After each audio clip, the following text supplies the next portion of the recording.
You're listening to an Airwave Media Podcast. Hey everyone, I hope your day is going well. Now, if you're a longtime listener to this podcast, you may recall that I had Matt Breen of the Explorers podcast on as a guest 3 years ago. In fact, it was 3 years ago to this week. It was June 1st of 2022. Now, Matt was on for Retrocast number 10. That's the 173rd episode of this podcast. It had some really good stories in it, so if you're curious, go back and check that one out. Anyway, Matt and his son McKinley recently launched a new podcast called History Dispatches. In fact, they launched it on March 17th, and they put out new episodes every single weekday. They describe the show as, quote, short, digestible, and fun bits of history delivered to you each weekday, unquote. And it's kind of like what I do, obscure true stories, so you really should check it out. Well, Matt asked me a while back if I'd be willing to be the first guest on their show, and I did agree. But I told Matt that I wanted to tell a story I had never told on this podcast, and I immediately thought of one that my wife Mary Jane really likes. It's titled The Denver Spiderman. So I thought you might like to hear it, so I'm going to play that episode of History Dispatches for your listening pleasure. But be assured that I'm working on the next full-length story. I'll have that one shortly. In fact, I mentioned in the last episode that we were thrown out of Starbucks a couple of weeks back because their staff went on strike. And there we were again this past Sunday sitting in that same Starbucks, my wife doing her schoolwork, and I was working on the next podcast. And while we were there, Mary Jean was curious and asked what happened after they went on strike and closed the store. Well, it turns out they reopened an hour later. They simply called up other staff, brought them in, and the store was back to normal. Anyway, enough of me rambling on. Let's take a listen to my telling of the Denver Spiderman story on Matt and McKinley Breen's podcast, History Dispatches, and I will put a link to it in the show notes. Enjoy. Useless information. In Denver, Colorado, 1941, a man was found murdered in his own home. The most unusual part? All of the doors and windows were locked from the inside. The question is just how was the killer able to make his getaway? This is the story of the Denver Spiderman. Incoming transmission.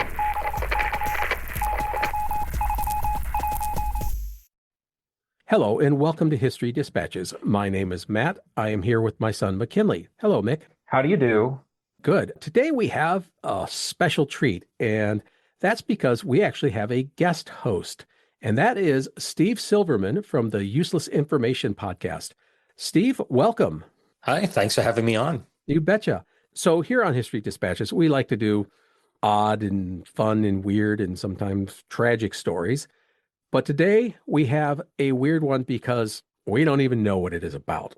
Well, I guess we know it's a murder, so that'll be fun. That's correct. Steve has been podcasting for almost 19 years now. He is a longtime teacher, spent 30 years as a physics teacher, right, Steve? Physics and earth science. So his podcast, the Useless Information Podcast, is one that revels in obscure stuff.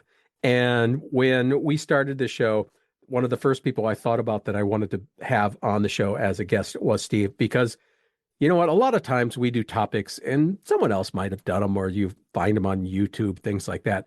But Steve pulls things out of wherever and makes stories out of them. Scrolling for your feed, Steve, it's just like, how do you find this stuff? It's insane. It's awesome.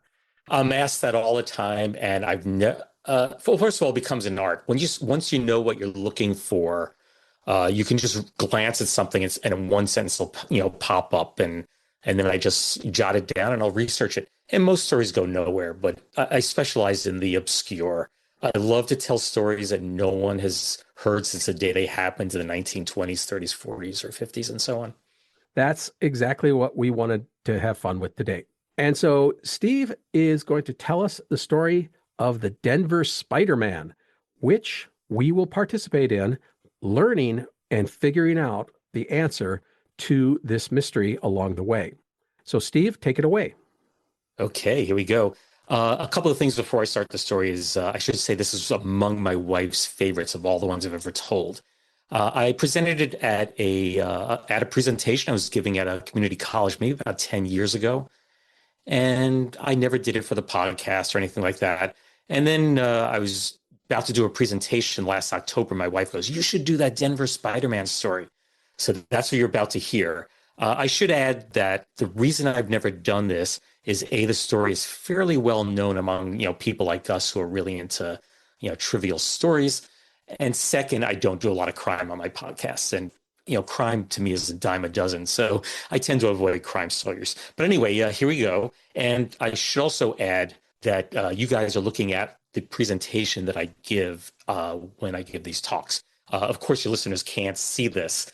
So we'll try and describe some of the pictures as we go along. And they may hear some clicking, but here we go. So here's the house where it took place. It's at 3335 West Moncrief Place in Denver. It's the home of Philip and Helen Peters. Now, what I want the two of you or one of you to describe, it's the house in the middle. How would you describe the size of this house? I would say it's definitely small. It's like kind of maybe not a Cape Cod style, but it's definitely not big. We would maybe call it a cracker box up here or a shoebox size house. Yeah, it's a very small house. Yeah, no more than one, maybe two bedrooms if you were really trying to crunch them in.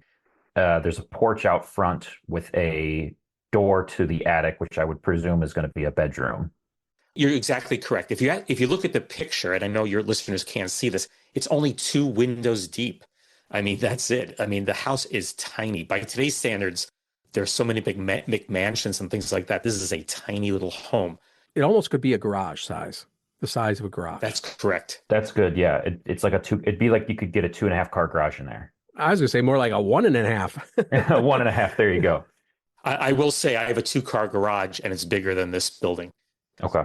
Okay, so much for describing the pictures. Let's get into the story here. This is Philip Peters. I know people can't see it. They're both in their 70s at the time. And what happened was that Helen, the wife, broke her hip, and this forced an extended stay in the hospital. So because of this, Philip would go visit her every single day. He was retired at the time.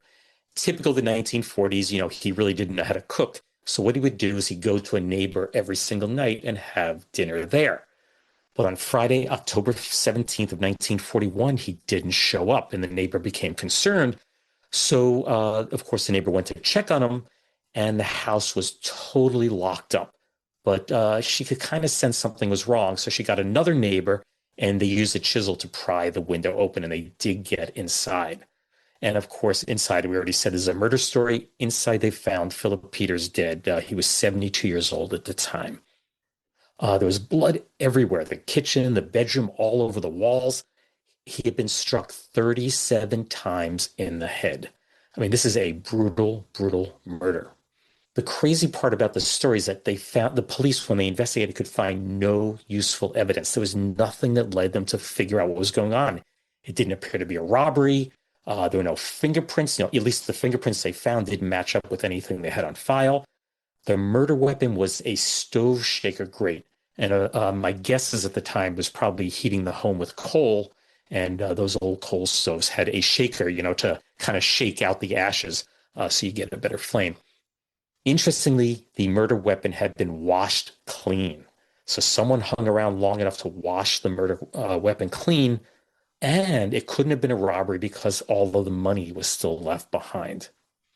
Now, the Phillips, they had no known enemies. They were actually very well-liked people.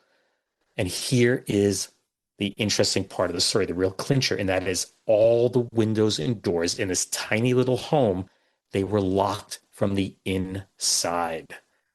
Okay, you got that? Yep. So now I'm going to pose to you the question, how did the murderer get out?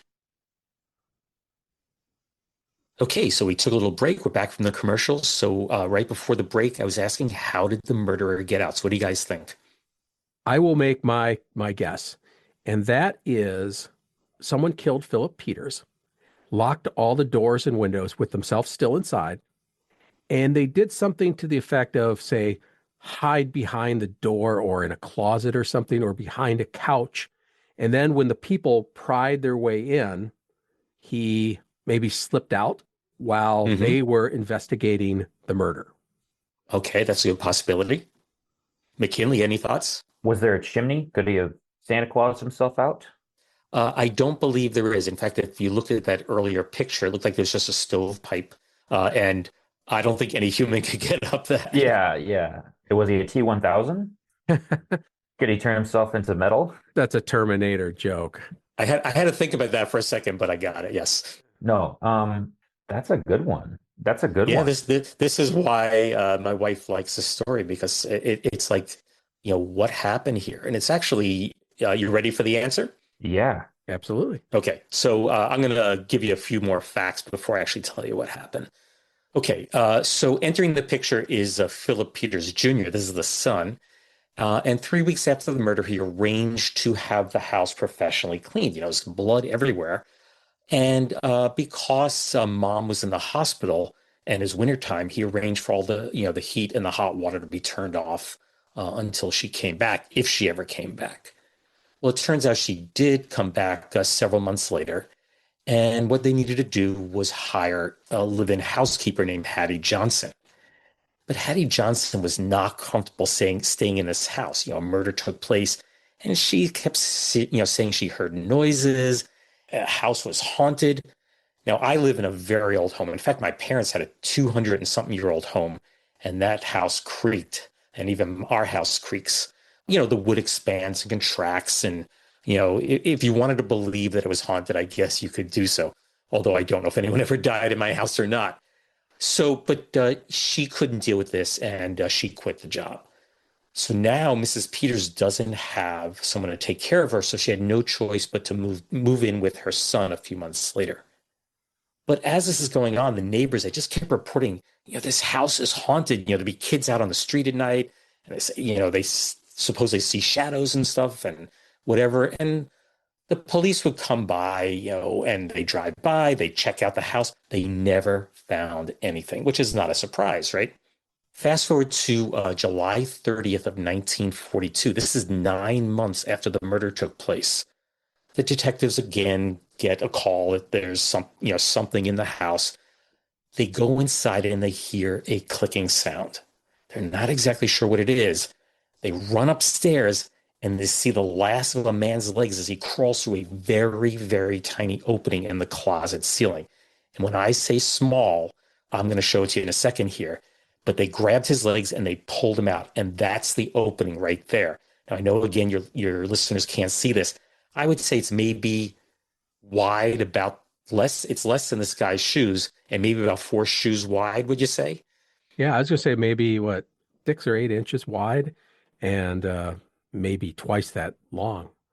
I should add, the bedrooms were up in the attic, right? So there's not much of an attic on this house. It turns out it was this guy right here, Theodore Edward Coneys. He was 59 years old, nearly 6 feet tall. When they arrested him, he was down to 75 pounds. He was just, there was nothing left of him. It turns out he actually knew the Peters.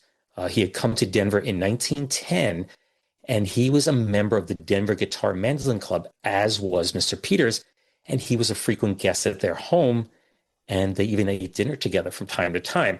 But eventually he left town. He left Denver in 1917, and he moved to Tonawanda, New York, which is outside Buffalo. He basically was a bum. He had no home, no money, and somehow he made his way back to Denver in April of 1941. In September, he decided to go by his friend, Peters, the Peters home, see his friend, and basically he was looking for a handout, maybe food, money, whatever. And he found that no one was home, so he let himself inside. And of course, the weather's beginning to turn cold. So he found that little attic space and he figured, hey, what the heck? I'm going to stay there. And he would come down as they slept. So you got to imagine they're sleeping in their bedroom upstairs. In this tiny little attic space is some guy hiding out in there. And when Mr. Peters, of course, would go visit his wife in the hospital each day, he would come down, shave, bathe, and eat their food. Okay. And of course, as he was coming home, he'd sneak back up through that tiny little opening. He was up in this tiny little attic for 5 weeks before he murdered Mr. Peters. On the day of the murder, of course, Phil Peters comes home and he caught Coneys robbing the icebox. Suppose he was eating a roast in the kitchen. Not that that really matters much to the story. And a fight broke out. And of course, he killed Mr. Peters. Coney's right after that. Of course, he cleaned up the murder weapon and he went up into the attic while the police searched the house. You got to remember the heat was turned off, the water was turned off. All he had to live on was soda water and root beer that they found in the basement of the home. That's it. That's why his weight went down to 75 pounds. He had no, real substance to eat. This is a picture of the attic, and nobody can see it. So why don't you try and describe it a little bit? Could he sit up in this attic, first of all? It's about a one-person tent. It looks like a one-person tent. More like what they call a pup tent. Yeah. Yeah, that's about it. It's like a coffin almost. You could maybe sit up and not hit your head, but that would be the most that you would have available. It's teeny.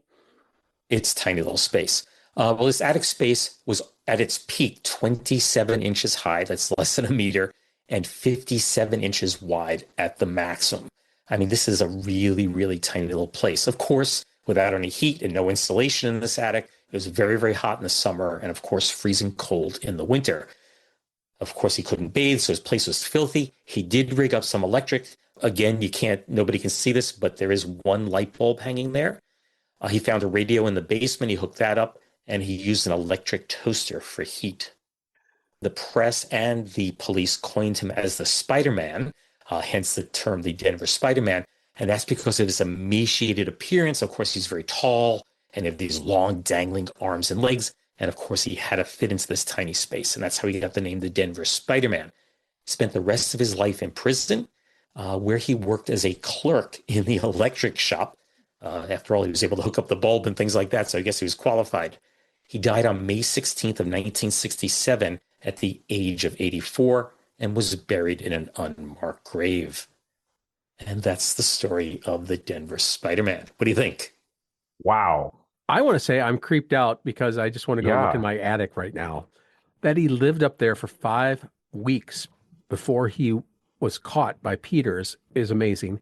And that no one found him afterwards. The police obviously searched the house and so forth, yet they never were able to find him up in this teeny little space.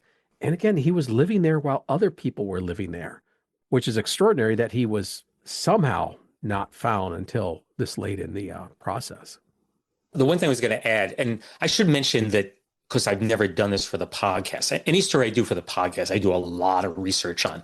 I'll sometimes spend days, collecting articles. This is one I've never fully researched. But I do know the police did find that attic hatch, and they just concluded no human could actually fit through it. Okay. And that's why they never bothered to look up there. Wow. Okay. I'm just curious why he stuck around even after they turned off the heat and there was no one living there. You'd think he would just, at that point, move on to the next grift. Well, I guess he had a roof over his head. No one's living there after the murder took place. He had free reign of the house. He could go anywhere in the building. I'm sure he didn't have to stay up in that attic all day. Yeah, I was going to say maybe with people coming and going and mostly gone, he was just happy to have a dry space at that point. Yeah, it's one of the crazier stories. And you can see why my wife really likes this story. Mm-hmm. What do you find so interesting about it? I love stories with a twist. Anyone who's ever listened to my podcast knows I like stories where you don't see it coming.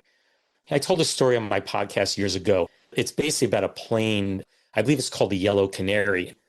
Of course, Lindbergh was the first man to fly across the Atlantic solo. Well, these Frenchmen wanted to be the first Frenchmen to ever fly across the Atlantic. But the problem is France passed a law and said, no, too many men are dying doing this. We are not allowing it. So what did they do? They packed the airplane up and they shipped it to the U.S. and said, well, if we can't fly from Paris to New York, we're going to fly from New York to Paris. And that's what they tried to do. And when it finally got off in the air, they noticed their tail was dragging just a little bit. And they were using fuel up faster than they expected. About 20 minutes into the flight, this guy just emerges out from the back. He was the first stowaway ever on an airplane. Wow. And they ended up missing Paris or missing the French border by just a very short distance. They didn't think they had enough fuel to make it. They landed in Spain And when they landed, they found out they had enough fuel to make it. So those are the kind of stories I like to tell. They're not always that exciting, but I like things with a little surprise, a little twist, something a little out of the ordinary. I just did a story, where a guy's a fisherman, basically dug for clams, sold bait, and things like that. And it just happened to be on an island on Long Island that the Morgans, J.P. Morgan family owned, his grandson owned, and had their own private island with the mansion.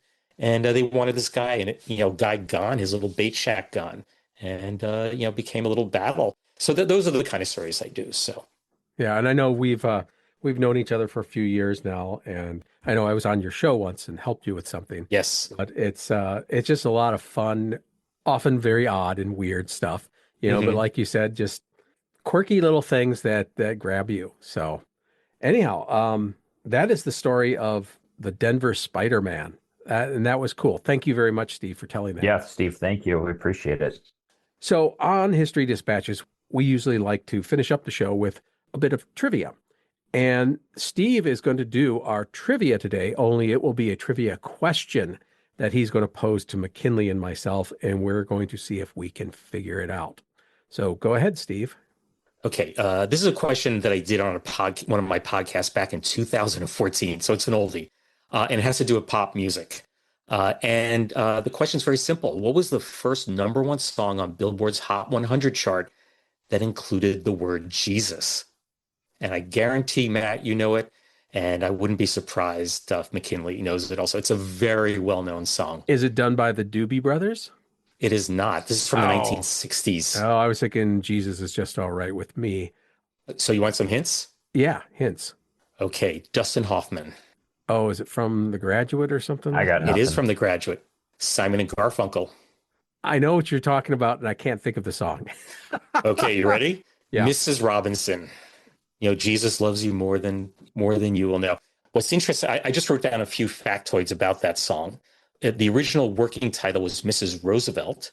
And then the director of The Graduate really liked Simon and Garfunkel's music. They contracted with them to write 3 new songs for the movie. He didn't like the first 2, and he asked, "Do you have any others?" And Paul Simon said, "Well, I have this one I'm working on, Mrs. Roosevelt," which, of course, they got changed to Mrs. Robinson. It worked out well. But it was unfinished, and that's why, it goes dee, dee, dee, dee, dee, dee, dee. That's in there because he had no lyrics written yet. And Nichols liked that, and they kept it in. When the movie came out, there was no complete song. In fact, it's been years since I saw the movie, but I do recall they just keep playing snippets of it through the movie. They never play the complete song. Simon and Garfunkel recorded that afterward for their album, that I think was The Boxer after that. 2 other things I wrote down is that it's the first song to chart. It was the first #1 song on the chart to chart at #1 for 4 consecutive weeks.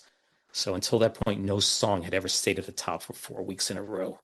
It's also the first rock song to win the Grammy for Record of the Year. Okay. And that was back in 1969. And that's my trivia question for you. All righty. Awesome. Thank you. Jesus loves you more than you ever know. Yeah, something like that. I guess we can't sing it too much. We don't want any copyright issues here. Well, you don't want to hear me sing. It's not very good. McKinley, do you know that song? I do not know. You do not. Your father's going to have to play it for He's you. probably heard I it. probably heard it. Yeah. If anything, he probably knows is the Lemonheads did a version back in the 90s, and they did kind of a rocky version of that I would have had more on my I do recall playlist. that, yes. They would have been more on my playlist. But anyhow, so Steve, thank you very much for you're more than hosting welcome. today's show. So again, Steve Silverman, the Useless Information Podcast. You can find it on any Everywhere. anywhere that you get your podcast.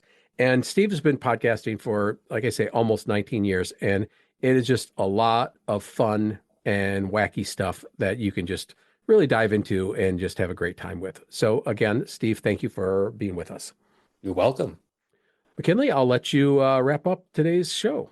Sounds good. Everyone, thank you so much for listening. If you enjoyed the show, check out historydispatches.com where you can learn more. And if you like our content, check out Steve Silverman's. It's got the same vein of the weird and the interesting and a little bit offbeat. And we'll put a link to the Useless Information Podcast in our notes today. So thank you very much and have a good day, everyone. Thank you. Bye. Bye. Bye. Bye. Okay, I'm going to Bye. hit stop recording. Transmission complete.